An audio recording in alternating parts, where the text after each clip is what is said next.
President Biden addressing the UN, calling for more aid for Ukraine.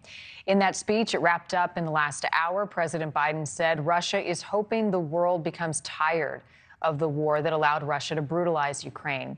It also comes as many Republicans are criticizing the hefty price tag of supplying Ukraine with weapons and aid. Laura Engel is in New York for us with the very latest on the president's speech, his remarks, and how they're being received. Laura.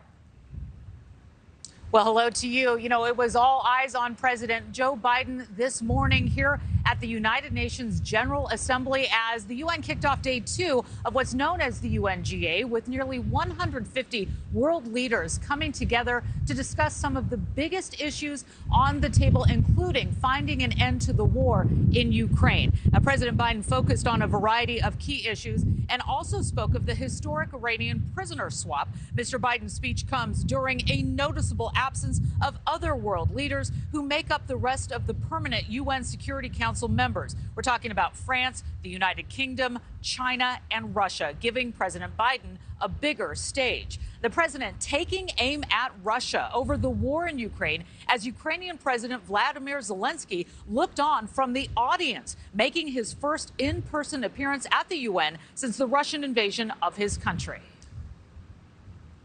Like every nation in the world, the United States wants this war to end.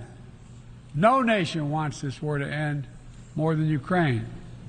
And we strongly support Ukraine in its efforts to bring about a diplomatic resolution that delivers just and lasting peace. But Russia alone bears responsibility for this war. Russia alone has the power to end this war immediately.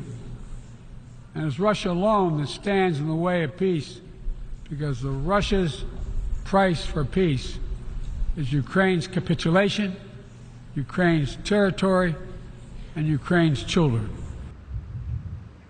And the timing of the UNGA comes as a prisoner swap with Iran, which concluded this week, with Americans detained for years in Iran arriving back in the U.S. just this morning after being freed as part of what some have called a risky deal for the White House.